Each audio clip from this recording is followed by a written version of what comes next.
જ્યાં જ્યાં વસે ગુજરાતી ત્યાં સદાકાળ ગુજરાત. ગુજરાતીઓ અને ગુજરાતી જમવાનું દેશ વિદેશમાં જાણીતું છે. ગુજરાતી ખીચડી કઢી હોય કે પછી સવારે નાસ્તામાં ખમણ ઢોકળા હંમેશા લોકમુખે ચર્ચાતા હોય છે. આજે વાત છે દિલ્હીના દિલમાં ધબકતી ગુજરાતી થાળીની. જી હા, દિલ્હીમાં બનેલું આલિશાન ગુજરાત ભવન, જે ગરવી ગુજરાતના નામથી ઓળખાય છે અને અહીં ગુજરાતી ગૌરવને વધારી રહી છે ગુજરાતી થાળી અને માટીના વાસણમાં પીરસાતા ગુજરાતી ફાફડા, જલેબી અને ખમણ.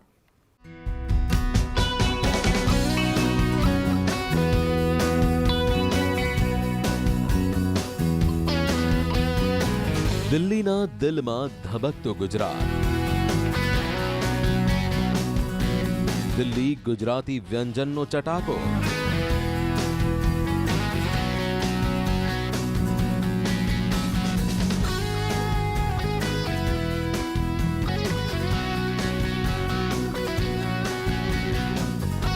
ગુજરાત ભવનની ગુજરાતી થાળીના રસિયા થયા દિલ્હીવાસીઓ.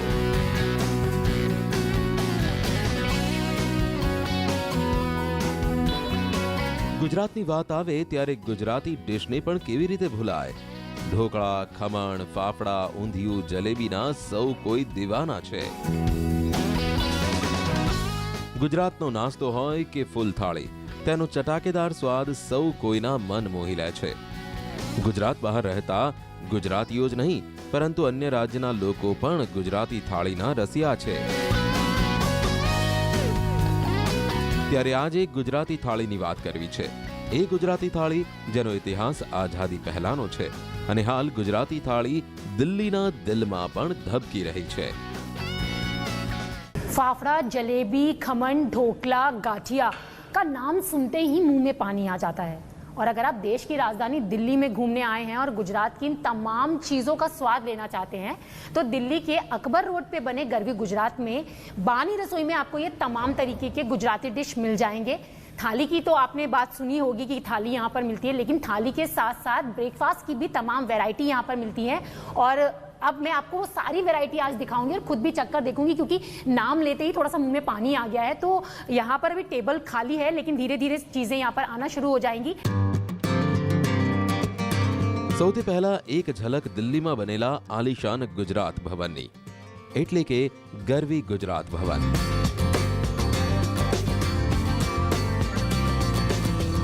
દિલ્હીના અકબર રોડ પર બનેલું ગુજરાત ભવન ગુજરાતી સંસ્કૃતિનો જાણે કે પડછાયો છે.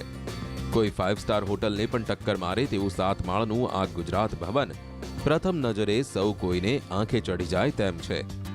132 કરોડના ખર્ચે ગુજરાત ભવનને 20,325 સ્ક્વેર મીટરમાં બનાવવામાં આવ્યું છે. તેની સજાવટ ગુજરાતી સંસ્કૃતિ આધારિત છે. તેની ડિઝાઇન, ઇન્ટિરિયર, છત, ઘુમ્મટ, કોતરણી કામથી લઈને તમામ ચીજ વસ્તુમાં ગુજરાતી તડકો જોવા મળે છે.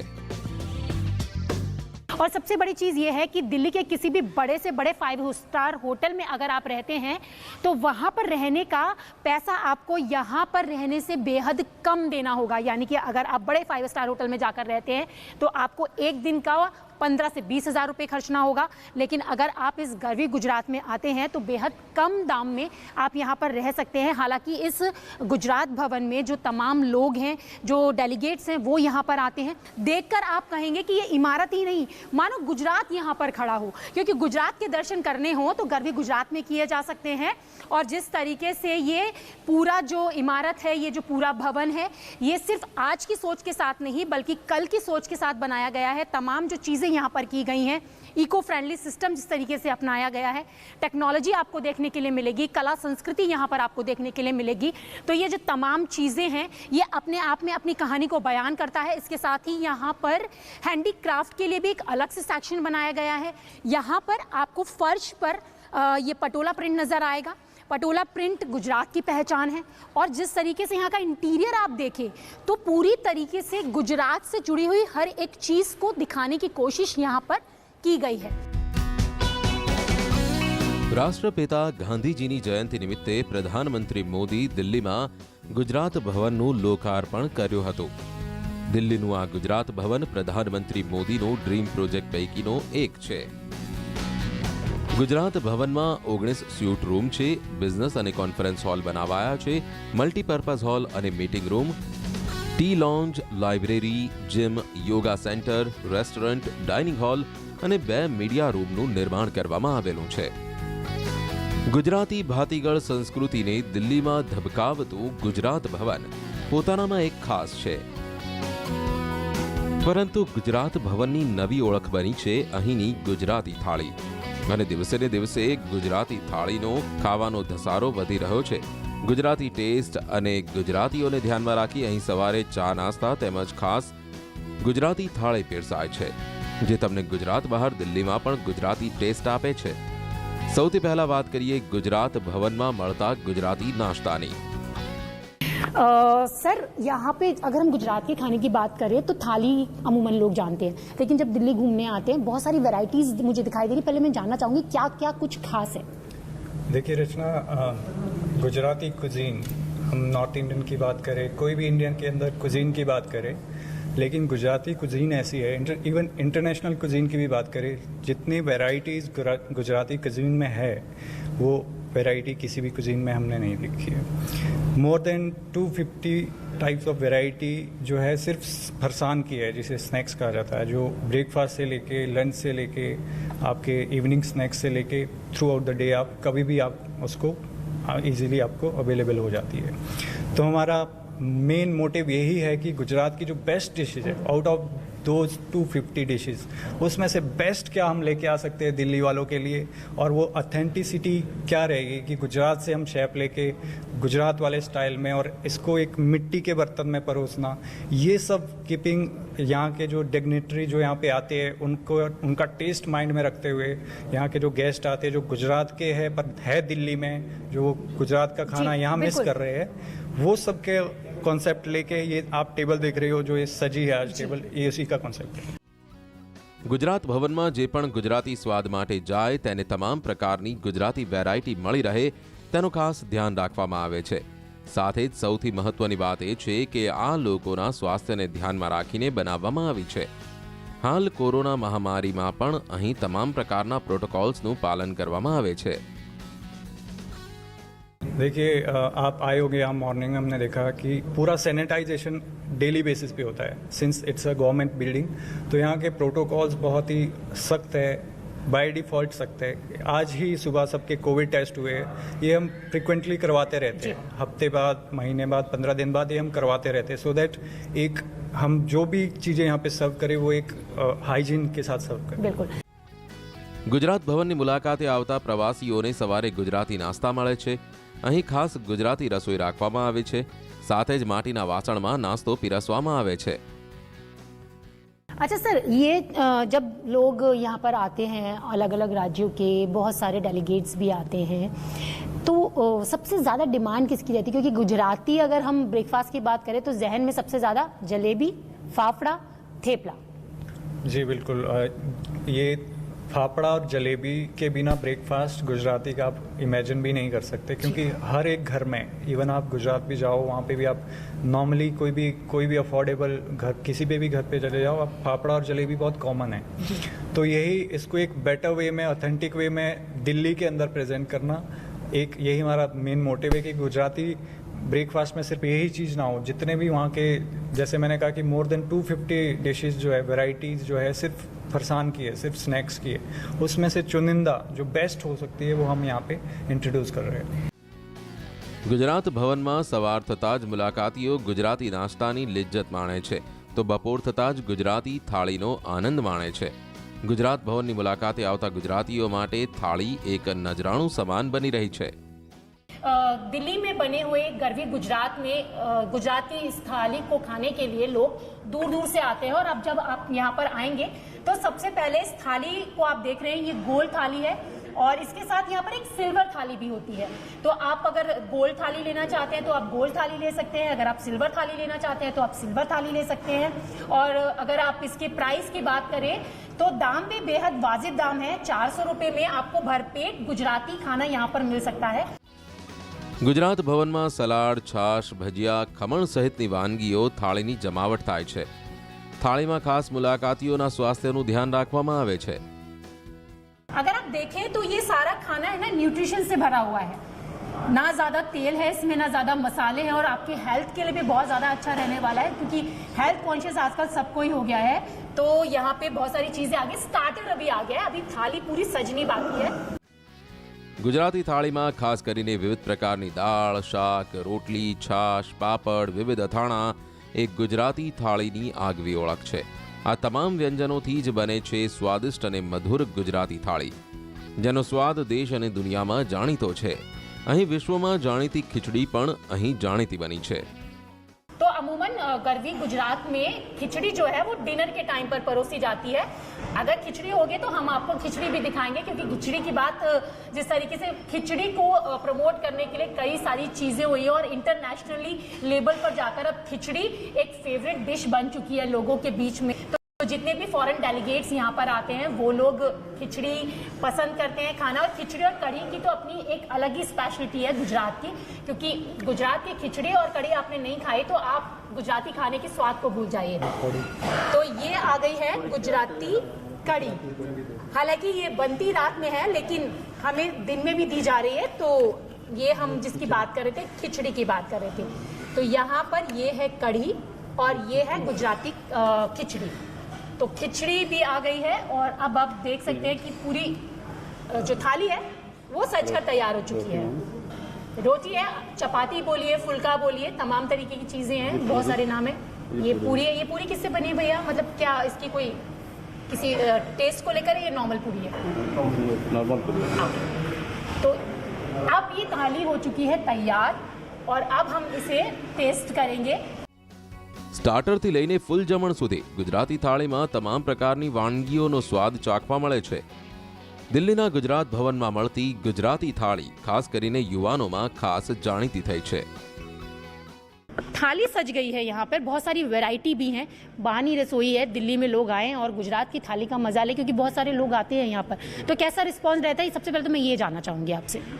हमने एक्चुअली लास्ट दिसंबर में ही जगह शुरू की थी, और उसके बाद जब पिकअप हो रहा था तो मार्च में लॉकडाउन हो गया, और अभी हमने 2 महीने पहले फरवरी से फिर शुरू किया है। तो रिस्पॉन्स आप देख ही रही हैं कि बहुत अच्छे से कैचअप हो रहा है। और एक्चुअली एक छोटा रीजनल फूड का एक क्रेज़ आजकल लोगों में वैसे भी चल रहा है, और उस रीजनल फूड को एक ऑथेंटिक तरह से जो हम पूरा कर रहे हैं उसका काफ़ी अच्छा रिस्पॉन्स इवन यंग सेगमेंट से हमें मिल रहा है। हम आपके माध्यम से यही पब्लिसाइज करने की कोशिश करेंगे कि ये यहाँ अवेलेबल है, क्लीन जगह में अवेलेबल है, तो लोग आएँ और इसको ट्राई करें।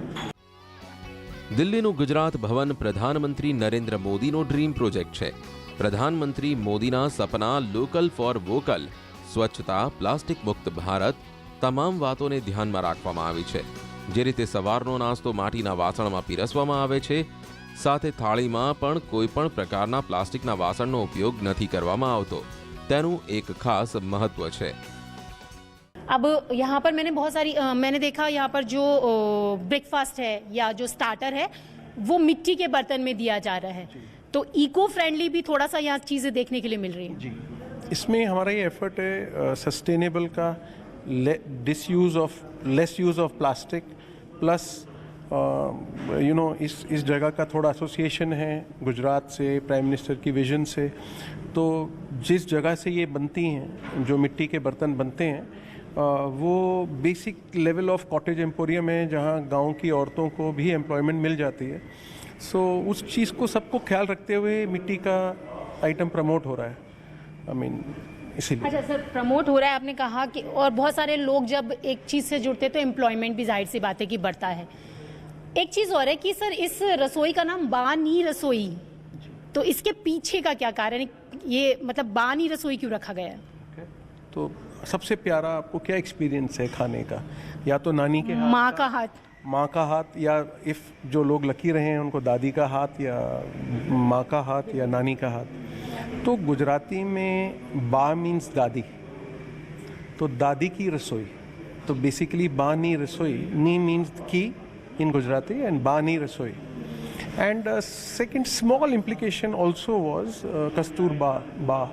So Bani Rasoi. Kasturba को बा कहा जाता था, so it's like a Bani Rasoi. Gujarati ભવનમાં મળતી ગુજરાતી થાળી બાની રસોઈ એક ખાસ સિમ્બોલિક નામ છે. બા અને કસ્તુરબા આ બંને પાત્રોના નામ સાથે જોડાયેલી આ થાળી દિલ્હીમાં ખરેખર ગુજરાતી ગૌરવને વધુ ઊંચાઈ પર લઈ જઈ રહી છે અને દિલ્હીના દિલમાં તેના સ્વાદની મહેક હંમેશા પથરાતી જોવા મળશે.